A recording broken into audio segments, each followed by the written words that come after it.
Olá, telespectador do Amazonsat, eu sou Abraim Baz e este é o programa Literatura em Foco. Gravamos aqui na Academia Amazonense de Letras, em homenagem ao Genesino Braga, que dá nome a esta biblioteca. Recebo hoje com alegria e muito prazer a nossa colega escritora, mestra e doutoranda pela Universidade Federal do Rio de Janeiro, Lauriane Teixeira de Oliveira. Vamos falar de uma obra muito importante que retrata o patrimônio histórico de Manaus. Vamos falar do seu mestrado. Sim. Você agora é doutoranda, mas fez uma caminhada do mestrado que rendeu o livro que vamos falar hoje sobre ele. Sim. Fale dessas dificuldades da pesquisa, onde achar documentos, enfim. Como é que foi esse mestrado? Bom, Abraim, o mestrado que eu fiz, né, é o mestrado interdisciplinar em Ciências Humanas pela Universidade do Estado do Amazonas, né, foi uma excelente escolha e, na verdade, eu digo que foi o destino também, né, que operou para que eu buscasse, né, e que eu encontrasse e que fosse, que surgisse, na verdade, no meu caminho essa oportunidade. Então, o mestrado interdisciplinar, de fato, ele me ajudou, me proporcionou e também me consolidou enquanto pesquisadora.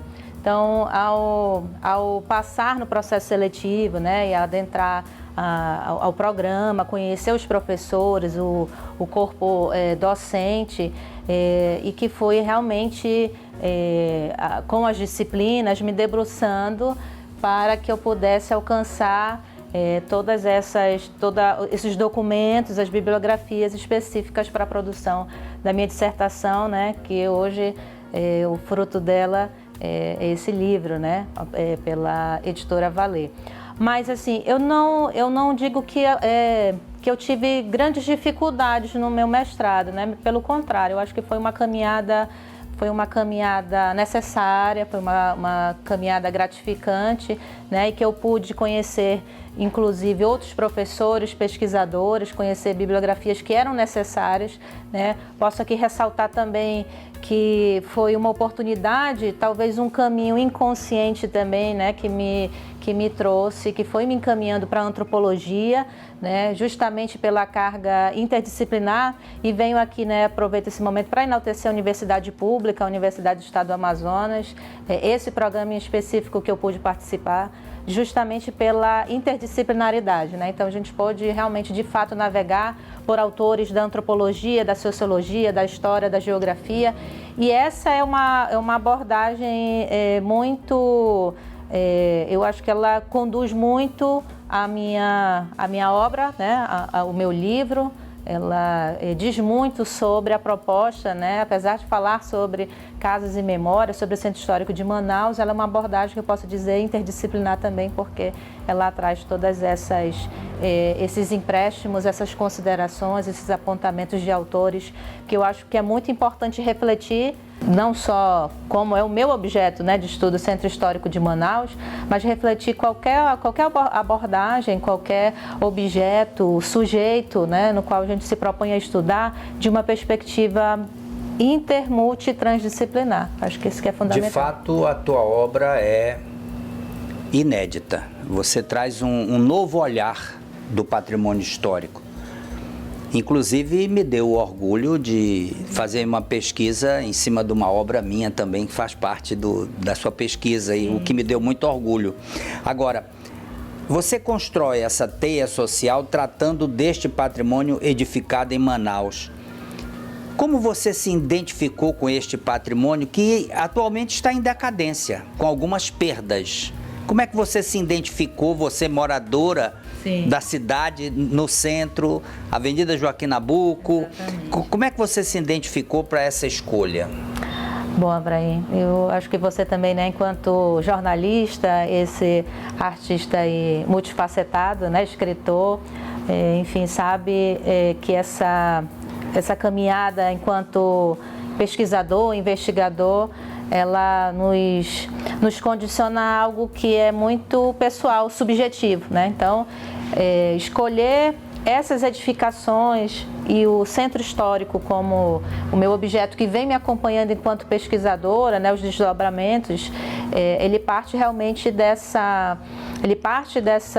minha trajetória pessoal, claro, né, e fundamentalmente da minha vida acadêmica e profissional, justamente pelo fato eu acho que o seio familiar também ele contribuiu muito, né, a pessoa da minha mãe, filha de português, a minha mãe Maria de Fátima, o meu tio, pai Jorge, né, Jorge Leite Teixeira também, isso eu trago na obra, no início, na apresentação, na introdução, eu falo sobre isso, né, de como que eu cheguei para até, enfim, estudar essas edificações, porque desde a minha infância eu já ouvi essas narrativas, essas memórias e histórias da vida dos meus avós, que infelizmente não pude conhecer em vida, mas acredito que espiritualmente eles estão presentes, né, na minha história, na minha vida, inconscientemente, conscientemente, mas eu digo que há essa carga afetiva, memorial, emocional muito forte, né, das minhas próprias vivências, da edificação que nós residíamos também na Joaquim Nabuco, que hoje já houve a modificação, mas eram casas estilo coloniais, que o meu avô Joaquim efetuou a compra, né, na Joaquim Nabuco, mas ele morou em outro endereço também na Joaquim Nabuco, mas especificamente são essas questões pessoais, né, afetivas, memoriais, que também me condicionaram a estudar o Centro Histórico e em específico essas edificações, né? Então, a curiosidade também, né, que me instigou muito a entender a dinâmica dessas edificações, porque toda a minha dinâmica e vida pessoal foi conduzida, experimentada no centro de Manaus. Então, o cinema do centro, as praças, as escolas, eu estudei no Colégio Barão do Rio Branco, no Saldanha Marinho, e finalizei o meu ensino médio no Colégio Amazonense Dom Pedro II. Né? E a minha vivência, as minhas experiências todas foram pelo centro, as minhas amizades. Lembro de caminhar muito e também de frequentar os cinemas no centro de Manaus. Então, tem muita carga afetiva e memorial e justamente dessas edificações, porque caminhando todas as vezes que caminhei pelo centro de Manaus, todas as ruas, sempre ficava observando especificamente as edificações e ficava na minha mente, né, tentando desvendar o que na verdade tinha acontecido, né? Quem eram aquelas pessoas, aquelas famílias que tinham vivenciado né, a sua vida, a sua memória, tinham experimentado a sua vida naquela edificação. Então isso sempre me instigou e assim, me despertou muita curiosidade. Interessante. Você vai muito além desse recorte histórico da cidade. Quais foram os avanços que você buscou além do recorte histórico? Bom, Abraim, na verdade, eu acho que para além do recorte específico do centro histórico, eu acho que é algo muito importante e fundamental que vem a título da dissertação, hoje livro, né, são as memórias, né? Casas e Memórias. Na verdade, esse título foi um presente na minha banca de qualificação da professora Evani Nascimento, professora da universidade também, acredito, né, que você conhece. Conheço. A professora Evani, ela que me presenteou com o título, né, Casas e Memória, e justamente, né, linkando com o que você acabou de me perguntar, trazer essa carga e despertar no manauara essa carga identitária e memorial. Através o que não é comum. Sim. O que não é comum nos manauaras, infelizmente. É verdade. Então, na verdade, essa tentativa, né? Enquanto pesquisadores, eu acho que a pesquisa, seja ela um artigo, né, uma resenha, um relato, enfim, eu acho que o principal objetivo nosso, né, enquanto escritores, pesquisadores, é que ela de fato, ela ganhe, ela rompa com esses muros acadêmicos ou especificamente de nichos específicos e que ela de fato alcance as pessoas, né, de outros públicos, enfim. Então, essa foi a minha a minha vontade, né, o meu propósito enquanto pesquisadora, que de fato essas casas, essas memórias, elas rompessem para além do centro, que atingissem e que outras pessoas também tivessem essa ressonância, porque é algo que, por exemplo, os jovens, né, os adolescentes de hoje, talvez não tenham nenhum tipo de laço afetivo ou memorial ou identitário com o Centro Histórico de Manaus, por N motivos, né, que eu não venho aqui citar, mas assim, de que forma a gente pode criar essa ressonância, esse laço com essa memória, história da cidade de Manaus, porque é uma memória coletiva, faz parte da nossa identidade. Claro, com certeza. É muito interessante o teu livro e eu posso dizer aqui para o meu telespectador que eu me apaixonei pela obra. A obra tem uma qualificação importante, ela traz um estudo completamente diferente do patrimônio histórico e você está de parabéns. No entanto, eu quero pedir licença de você e de você, telespectador, para um pequeno intervalo, mas eu prometo, será muito rápido. Me aguarde.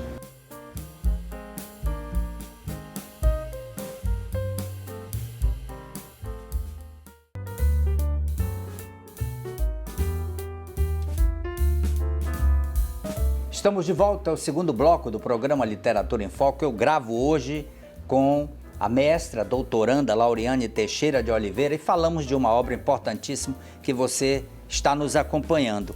Agora, Lauriane, a origem desse patrimônio histórico, você vai dissercando todas essas minúcias deste patrimônio, você traz vilas, você traz casas antigas, você mostra momentos importantes.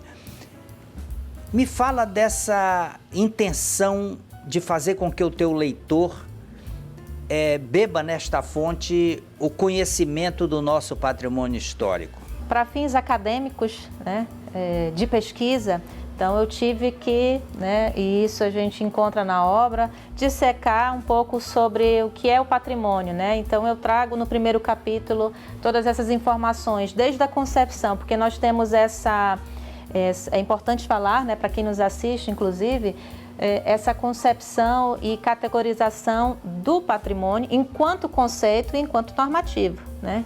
Que justamente é o conceito também que vai determinar todas essas normativas e diretrizes especificamente para a proteção, né, áreas de tombamento, em específico o que a gente está falando sobre o Centro Histórico de Manaus. Então, para fins, né, de informações e fins acadêmicos, eu busquei fazer um aparato dessa concepção do conceito, né, do patrimônio, a nível internacional, né, eu trago um pouco essas concepções de como surge o conceito, né, de patrimônio até a configuração dele enquanto uma normativa legal, né, a nível nacional e a nível local.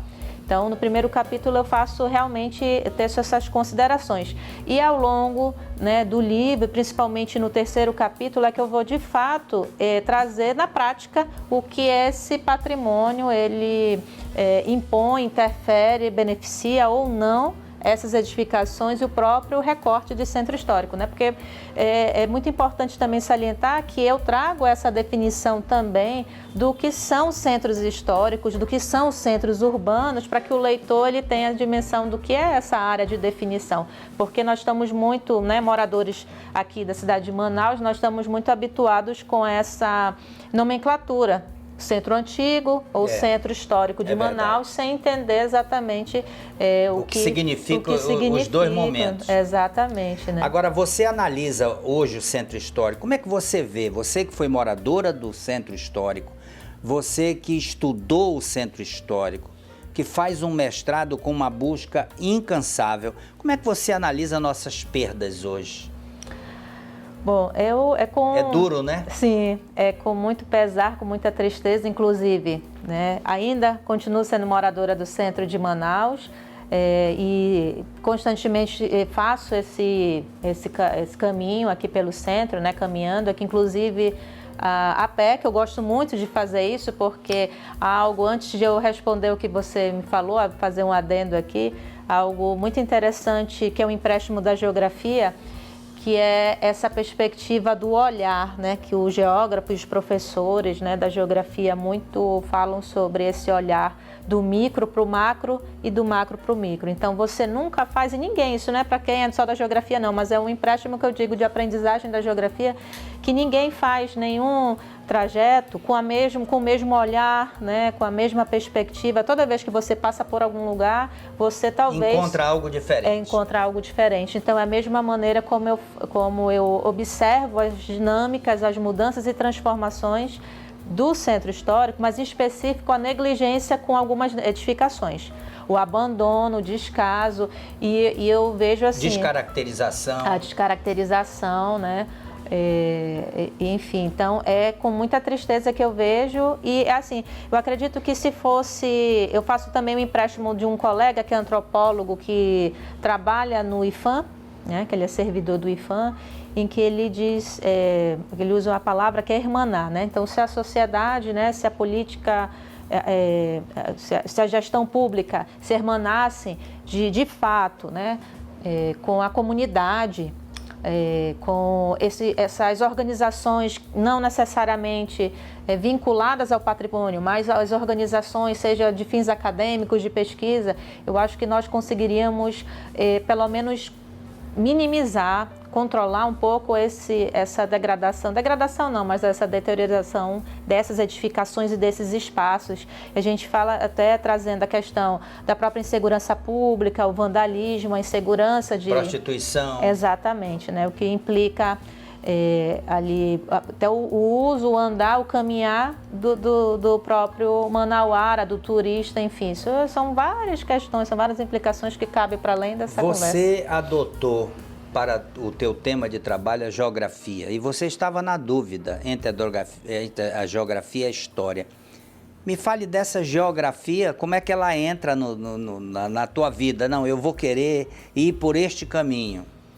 Sim, bom, a geografia ela nasce como, de certa forma, um presente, né? Um estímulo do meu tio pai, né? Jorge Leite Teixeira, e que na época que eu estava para fazer o vestibular da UEA, e estava na dúvida se fazia, porque já tinha essa afinidade, sempre fui muito, tive muita afinidade com as ciências humanas.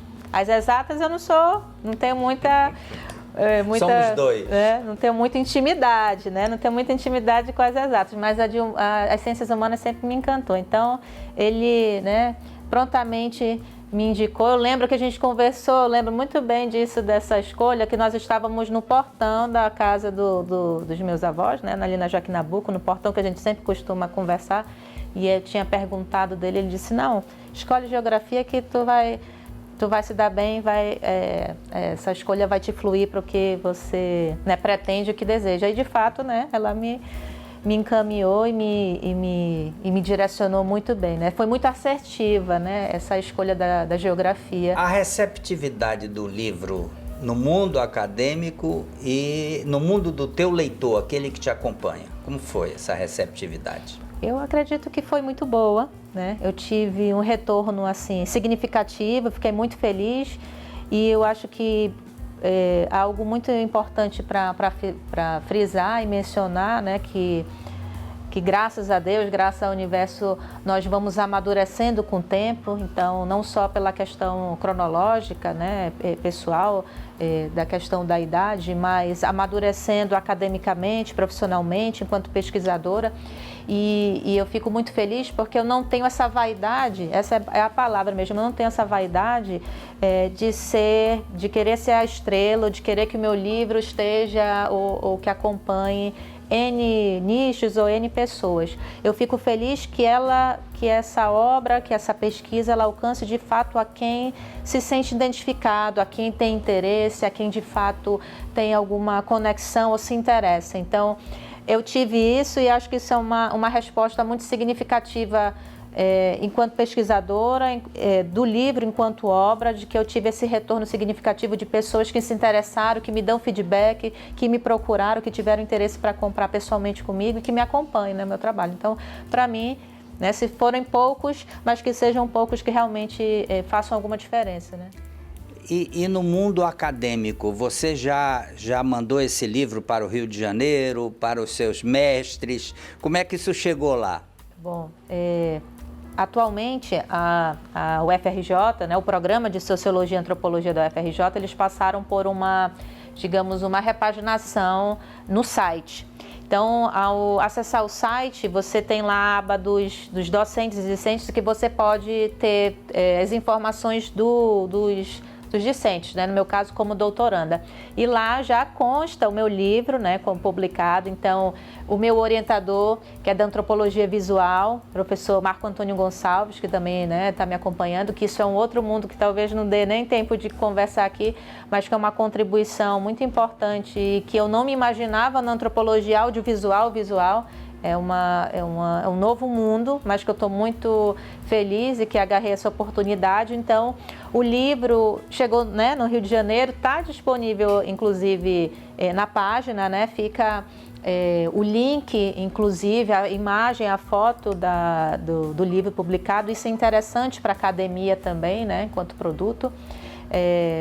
Enfim, então, isso é uma das formas, né, de que academicamente, não só aqui em Manaus, mas que no Rio de Janeiro tenha reverberado essa pesquisa. O que eu gosto de você é essa humildade, sabe? Você... Muito obrigada. Você vai sempre deixando o caminho, dizendo, não, eu fiz, tá aí, né? Quem quiser ver, tá aí. Mas, Lauriane, eu novamente peço licença de você para um pequeno intervalo e de você, telespectador. Mas eu prometo, voltamos em seguida.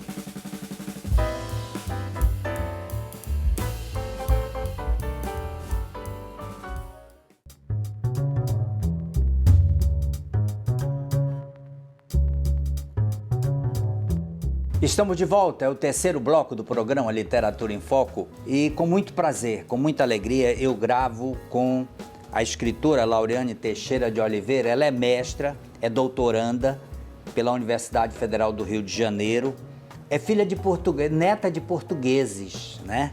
E já traz na essência essa identidade do sangue lusitano. Lauriane, vamos falar da beleza desse patrimônio histórico, esse reflexo do ecletismo no patrimônio histórico. Bom, esse empréstimo também, né, eu tive a oportunidade de conhecer sobre essa abordagem, sobre essa tendência, né, do ecletismo como uma vertente não só aplicada ao patrimônio, mas ele era uma ideologia também dominante na Europa naquele período, mas que ditava, de certa forma, a conduta do homem, né, frente ao que ele entendia como que era moderno, ao que era contemporâneo. Então, essa tendência, eles queriam aplicar de certa forma, essas novas tendências do que era moderno até então, né, aplicar a materialidade, que é algo muito importante que eu também trago essa discussão no livro sobre essa noção de materialidade e imaterialidade, né? Então, essa arquitetura, na verdade, ela deveria transpor, de certa forma, essa beleza como uma obra de arte. Então, todas essas edificações com essas especificações, em específico o ecletismo, que está presente na maioria dessas edificações, em específico também há essas 3 edificações que eu me propus analisar no livro, né? Elas se enquadram dentro dessa análise, né? Não só como o historiador, né, no qual eu recorri como recurso, né, documental, o Antônio Mesquita, que traz essa abordagem sobre essa caracterização dessas edificações, né, como outros autores também mencionam, da arquitetura, inclusive, né, essas especificações sobre essa arquitetura eclética, porque ela também traz esses elementos de diversos estilos, né, arquitetônicos.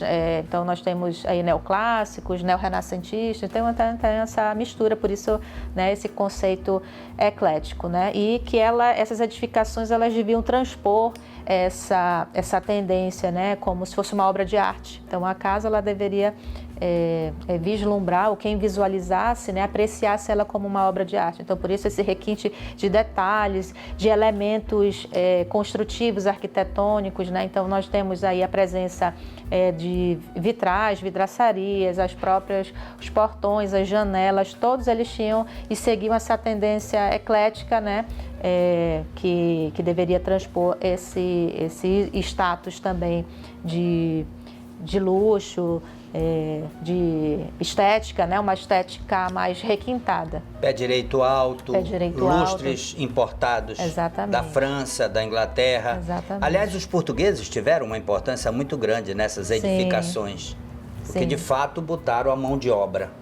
Exatamente. Inclusive, muitos materiais, né, utilizados eram importados, né, de Portugal. No livro, né, quem tiver oportunidade aí, né, recomendo a ler, porque eu descrevo essas características especificamente de cada edificação, trago elementos, as fotografias, inclusive, dessas edificações, que, enfim, que até um zelo, um cuidado que esses proprietários eles tentam, né, a todo custo manter dessas edificações. Infelizmente não vem acontecendo. Nós temos, por exemplo, imóveis que estão levando tinta por cima de material importante, né, como argamassa e pó de vidro. Poucas casas hoje. A igreja de São Sebastião tem um pedaço assim. Você discute hoje a gestão e a conservação desse patrimônio. Você estimula isso a ocorrer. Como é que você analisa esse ponto? Bom, também eu considero assim e analiso com certo pesar, porque em específico, né, quando a gente fala, apesar de o centro histórico, se comparado a outros centros históricos no Brasil, na região norte, ele é um centro histórico pequeno, né, em comparado a até outras cidades históricas aí no nosso território brasileiro, mas ele não deixa de ser menos importante, né, tem suas particularidades e singularidades. Eu acredito que nessa questão da gestão ainda há uma deficiência, né, uma ausência. Eu volto à fala que eu havia mencionado, que eu acho que é necessário, se faz necessário, né? Eu trago isso no livro, mas eu acho que é uma bandeira hasteada que eu continuo levando, de que haja essa, né, que a gente possa hermanar com a comunidade, com outras instituições, organizações, não só a universidade, mas acredito que a universidade pode contribuir para que essa gestão ela seja mais eficiente. Porque para quem não tem essa noção, que não tem esse entendimento, que não cria essa ressonância com a memória, que não entende que aquilo é parte nossa, da nossa memória, né, eles vão banalizar e vandalizar e não vai ter nenhum tipo de valor. A verdade é essa. Então, que é necessário realmente uma educação patrimonial. Eu acho que essa é a palavra, uma educação patrimonial que venha realmente, que seja efetiva nas escolas, na educação básica, que ela seja uma iniciativa dentro dos eventos, esses eventos aqui no Centro Histórico de Manaus. Eu acho que isso é um caminho importante Tá que certo. eu acho que responde, né, o que você me propôs. Com certeza. Aqui. Novamente peço licença de você, mas chamo a sua atenção, telespectador, porque de fato agora nós temos a dica literária. Vale a pena conferir.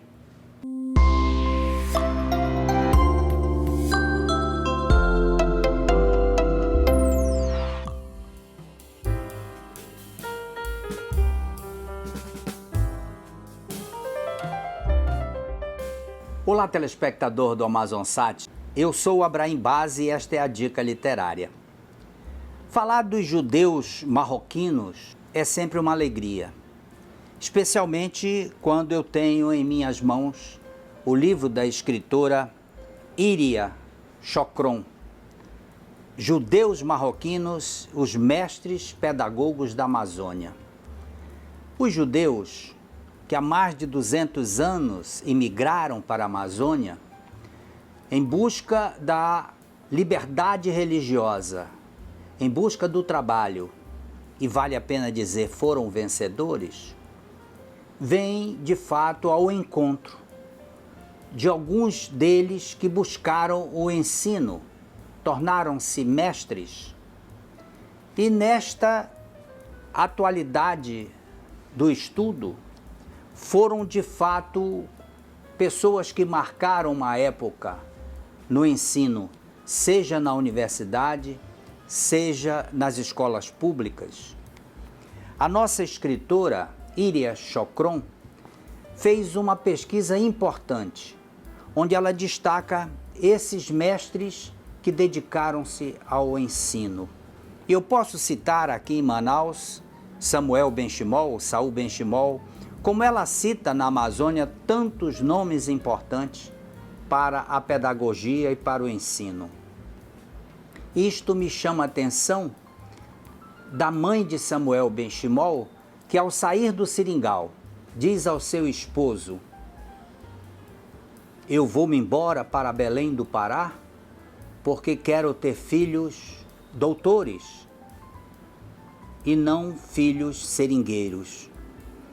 Os judeus tinham por hábito o trabalho. O trabalho era fundamental para a sobrevivência. E foi assim no estado do Amazonas, no estado do Pará, Rondônia, o Acre, enfim. A Amazônia foi palco da mão de obra de homens honestos e trabalhadores. O conhecimento é muito forte na família hebraica. Normalmente, os pais trabalham para que os filhos possam, de fato, estudarem. Esta decisão levou a família Benchimol a muitas conquistas e foram assim indeterminadamente em toda a Amazônia.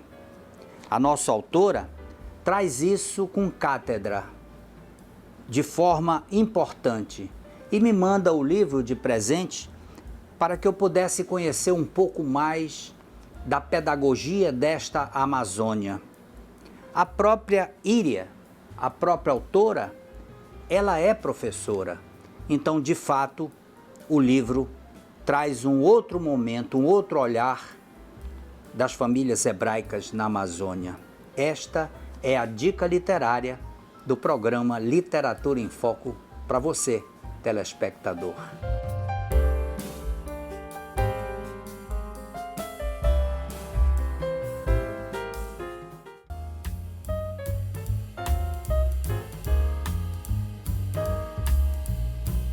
Estamos de volta, é o quarto bloco do programa Literatura em Foco. Prazerosamente eu recebo a escritora Lauriane Teixeira de Oliveira.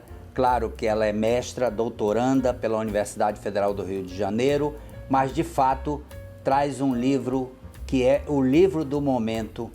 Quem quer conhecer o patrimônio histórico da cidade de Manaus, você que nos assiste fora de Manaus, pode realmente ter contato com esta obra se dirigindo ao nosso programa. Lauriane, gestão e conservação do patrimônio nacional. O Brasil tem esse sentimento de preservar o seu patrimônio? Nós temos aqui uma experiência muito forte, que é Belém do Pará, que tem um patrimônio maior do que o nosso, mais preservado, inclusive as docas, que é um ambiente importantíssimo. Nós temos um porto na mesma ideia, mas que não funciona da mesma forma. Então, o Brasil sabe conservar esse patrimônio? Há uma preocupação nacional para isso? Bom, Abraim, acompanhando as notícias, as pesquisas, eu acho que isso depende muito da dinâmica política, essa intervenção política, mas acredito assim, de uma forma geral, nacional, eu acredito que há essa intencionalidade, que a gente sente isso do brasileiro, essa noção, esse cuidado de preservação, pelo menos um entendimento primário sobre essa ideia de preservação e essa identificação. Mas nós ainda caminho longo ainda. Estamos engatinhando, Então, assim, eu acho que no contexto, comparado ao contexto nacional, nós temos bons exemplos, mas Manaus ainda também está engatinhando. Eu acho que é necessário a gente rever essas questões sobre essa definição. E eu aproveito até a oportunidade para comentar. Fiz uma pesquisa sobre o Museu da Cidade de Manaus, um uma pesquisa recente de um programa formativo que eu participei, vinculado à Casa Mário de Andrade de São Paulo. Eu fiz um programa formativo, é como se fosse uma especialização, cerca de 6 meses. E fiz com uma conterrânea, uma amazonense, que estava trabalhando no Museu dos Povos Acrianos no Acre, mas que ela está fazendo mestrado agora. Mas isso tudo para falar sobre o contexto do Museu da cidade de Manaus e o entorno. De certa forma, o projeto que o atual gestor, né, municipal fez, o projeto Nosso Centro, tem seus benefícios para a população, de certa forma, porque eu acredito que é algo que eu ainda não li nada, né? Pode ser que agora, a partir do que a gente esteja comentando, alguém vá, né, se instigar a pesquisar, mas eu conceituo aquele trecho do Museu da cidade de Manaus como um circuito cultural. Por várias questões. Ali é a área, além da área de tombamento da cidade de Manaus, é um sítio arqueológico importantíssimo. Importantíssimo. Tanto é que muitas pessoas não sabem, e isso, nessa pesquisa, na apresentação dessa pesquisa, os professores de São Paulo ficaram surpresos porque não sabiam que o Museu da cidade de Manaus, ele está para além dos muros do museu. A praça, ela é um elemento constituinte do museu, né? Inclusive pela área abrangente como sítio arqueológico, que tem as representações no chão da praça, são representações, claro, para identificar possíveis urnas fúnebres, né? Que são alguns conceitos que nós temos, né? Que até eu acho que é Leonardo Novellino, que é o gestor do museu, ele tinha me informado aliás, que trata aquilo com muito entusiasmo. Isso, né? Então, acho que essa questão da gestão, esse projeto, por exemplo, né? Poderia ampliar e abarcar outras áreas, porque nós vemos que essa proteção ou certa proteção são em bens ou patrimônios específicos e não o centro como um todo, como um complexo que ele é dinâmico também e que nós sabemos que são áreas ou são edificações que necessitam e requerem esse cuidado e uma dinâmica diferenciada. A gente tira pelo trecho. Se você for observar a dinâmica que ocorre do trecho da Joaquim Nabuco entre a partir, aliás, fazendo um recorte contrário, no sentido como se estivéssemos andando, não no sentido da via normal, né, dos veículos, mas da 7 de setembro até o Rio, o encontro do Rio, é uma dinâmica totalmente diferente, inclusive pela população que nós temos agora, o grande contingente de venezuelanos. Então, a dinâmica ali, a partir das 6 horas, né, das 18 horas, ela é totalmente diferente, ela modifica. E isso também modifica muito todas aquelas edificações, essas edificações que estão dentro desse recorte. Que foram sendo ampliadas gradativamente. E modificadas que irregularmente. Perderam sua identidade, algumas vivem no abandono, servindo inclusive de estacionamento. Sim, né? Fica a fachada, mas os fundos é usado como estacionamento. A prostituição pela larga escala de pequenos hotéis que se transformaram no centro. É claro que isso leva a uma desvalorização muito grande do patrimônio. Agora, você fala de costumes, hábitos que esses estrangeiros trouxeram para cá e que nós absorvemos. Sim, é algo muito interessante a falar, né? Que eu faço também um pouco dessa, não é uma analogia, mas uma reflexão, né? Uma reflexão analítica de conceitos da cultura, né, que não são necessariamente próprios da antropologia, mas que são empréstimos da antropologia, da sociologia, enfim. Ela abrange a história, de certa forma também,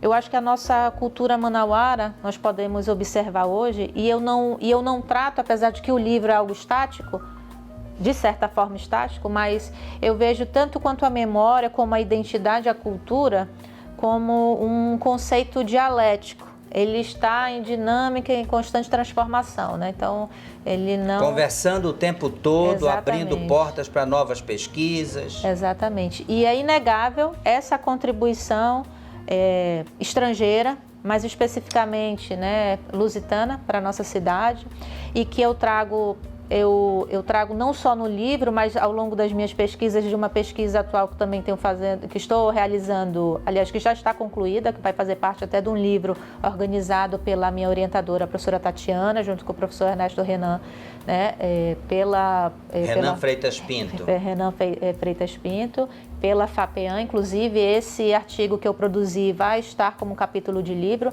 e fala justamente, eu trago a obra tanto do Tiago de Mello como do Milton Ratum. Do Tiago de Mello, para mencionar, né, trazer à luz a sua pergunta, é justamente que ele fala sobre uma cordialidade, as sociabilidades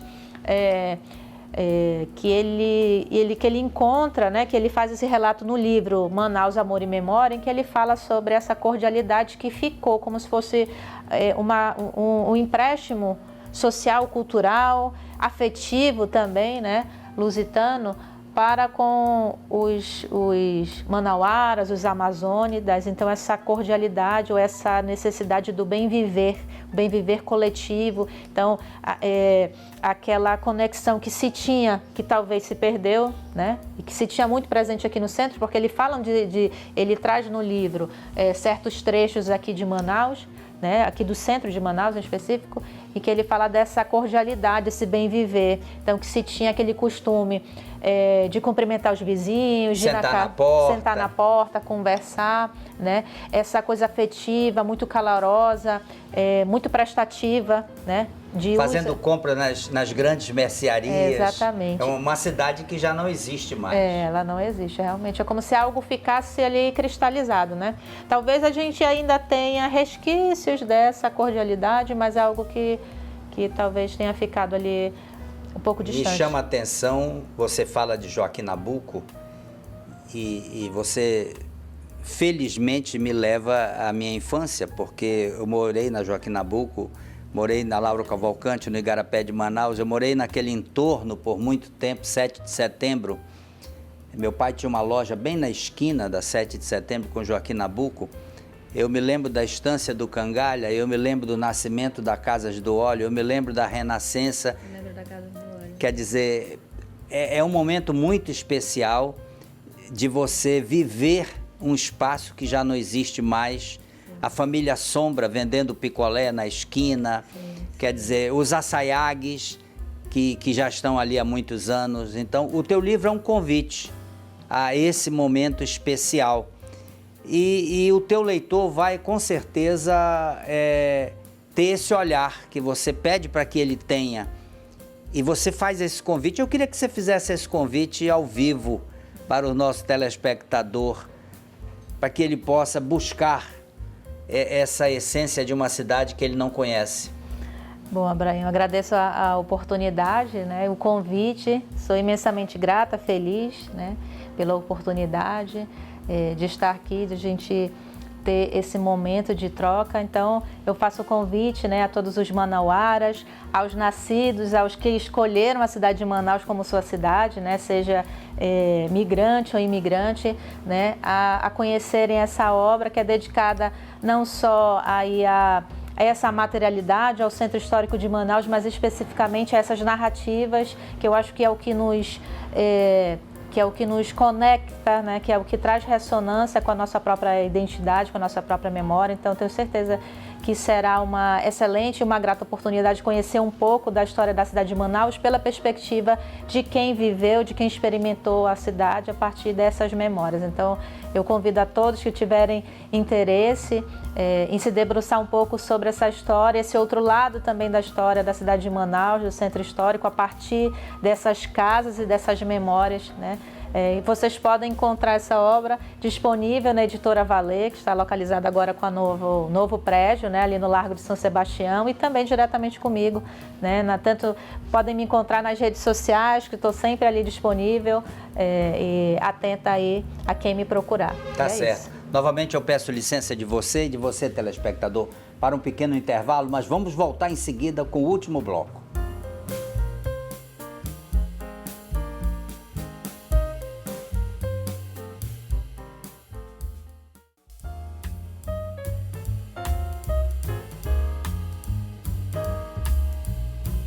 Estamos de volta, é o quinto bloco do programa Literatura em Foco. Eu gravo hoje com muito prazer, até porque amei o livro, já disse isso para minha equipe, já falei lá na TV para todo mundo. Lauriane Teixeira de Oliveira, ela é mestra, claro, e o livro é o resultado do seu mestrado. Naturalmente, que também é doutoranda e está na Universidade Federal do Rio de Janeiro, buscando mais conhecimento para orgulho dos amazônidas. Eu queria que você falasse dessa experiência que você teve com pessoas importantes, professor Arminda, a família Pérez através dos irmãos, ou do Roger, do irmão dele. Como foi essa viagem numa Manaus que não existe mais? Bom, Abraim, eu falo assim com muita paixão também pelo meu livro, né? E principalmente por esse terceiro capítulo que eu intitulei no livro de Rugosidades da Memória, né? Que já digo por que eu concebi ele dessa forma, justamente porque esse capítulo eu considero como a cereja do bolo do livro, é o que condiciona, é o que dá vida a essa proposta, né? Tendo como título Casas e Memórias, justamente por essa definição. Então, Rugosidades da Memória é justamente um empréstimo que eu fiz de um conceito do geógrafo conhecido, né, Milton Santos, que trabalha que conceituou rugosidades como aquilo que permanece no espaço, né, com elementos que compõem a paisagem, elementos, objetos que permanecem em determinado tempo e espaço, mas que coexistem com novos elementos, né, constituindo a paisagem, ou seja, essas edificações frente a prédios mais modernos ou construções mais modernas, elas permanecem como rugas, né? Esse termo é um empréstimo, essa analogia, né, com rugas que são marcas do tempo, né, de tempos distintos.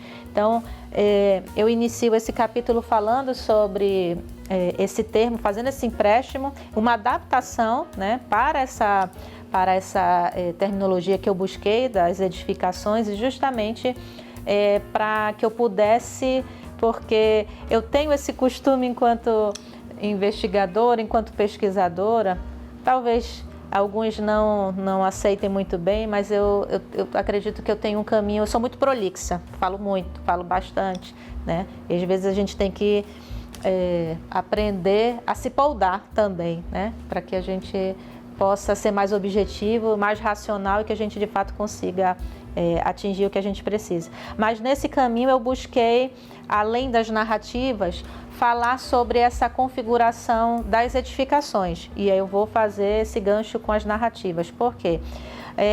Também há um conceito que eu acho muito importante, que eu trouxe tanto de Ana Fanny Carlos quanto de Futuan, que são geógrafos. Eles falam sobre o lugar, mas especificamente Futuan ele fala de algo que eu acho muito importante para essa conexão, eu vou falar das memórias desses entrevistados, é sobre essa relação afetiva com a materialidade. Né? Então, quer dizer que essas materialidades elas surgem antes na psique, na mente humana, que elas passam a ser materialidade a partir do momento que o homem ele emprega determinadas habilidades, técnicas específicas. Né? Então, é aí que surge essa relação com essas narrativas, porque entrevistei Roger Pérez, Arminda Mendonça e Augusto Mendonça, apesar do mesmo sobrenome, não são da mesma... Não são parentes, né? E que eles narram, além dessas memórias, dessas vivências, experiências no e pelo centro de Manaus, nos trechos, nas edificações, mas especificamente as relações com a casa e na casa. Então, a casa, além dessa carga material e de toda essa carga histórica, arquitetônica, né? Essa carga material, ela também volta sempre, nos remete a essa afetividade, essa carga imaterial, que é justamente alimentada por essas narrativas e essas memórias. Lauriane, conversar com você, eu conversaria o dia todo. Você tem muito conteúdo. Estamos chegando ao final do programa e agora você tem a oportunidade naquela câmera de se despedir e naturalmente deixar seus agradecimentos. Sim, muito obrigada, né? Mais uma vez, Abraim, pela oportunidade, pelo convite. Eu acho que foi uma feliz coincidência né, o nosso encontro naquele evento. Naquele jantar. Onde ambos tinham um livro para presentear. Exatamente, né? Inclusive também agradeço a pessoa que é o meu tio, pai, Jorge Leite Teixeira, que também me fez o convite, né? Me convidou e me apresentou naquele momento para que eu pudesse participar daquele evento e, enfim, né? Mais uma das casualidades do destino. Mas eu gostaria de, mais uma vez, né, de agradecer. É um prazer e uma satisfação imensa mesmo, né, de estar participando aqui do seu programa. E isso com certeza vai reverberar em toda a minha vida pessoal e profissional. Vou ser imensamente e eternamente grata por essa oportunidade, né? Oportunidade também de divulgar o meu trabalho, de divulgar a pesquisa, de me divulgar também, né, enquanto pesquisadora, para que as pessoas que tenham interesse, né, os telespectadores que nos acompanham, né, os seus fãs, os seus acompanhadores, sejam aqui ou virtualmente, né, pelas redes sociais. Mas eu faço o convite a todos, né, que tenham interesse, que tenham se instigado, né, que tenham despertado aí a curiosidade de saber um pouco sobre a cidade de Manaus, a partir dessas narrativas, dessas memórias dessas famílias, né, que tenham acesso ao livro pessoalmente comigo. Vocês podem, né, me contactar aí pelas redes sociais, Lauriane Oliveira. E também podem encontrar o livro que está disponível na Editora Valer, né, localizada no Largo de São Sebastião, a nova unidade da Editora Valer, né? Então, no mais é isso. Eu só tenho realmente a tecer elogios e agradecer essa oportunidade, né, que assim, é única, né, singular e muito particular. Muito obrigada, realmente. Muito obrigada por essa oportunidade. Muito bem. Chegamos ao final de mais um programa Literatura em Foco, claro. Uma literatura que vai chamar a atenção de você, telespectador. Mas eu quero chamar a atenção também para o convite da próxima semana. Sabe por quê? Deus haverá de permitir. Na próxima semana eu te encontro novamente. Eu e esta equipe maravilhosa que me acompanha, que sem ela eu não faço nada. Um forte abraço e até o próximo programa.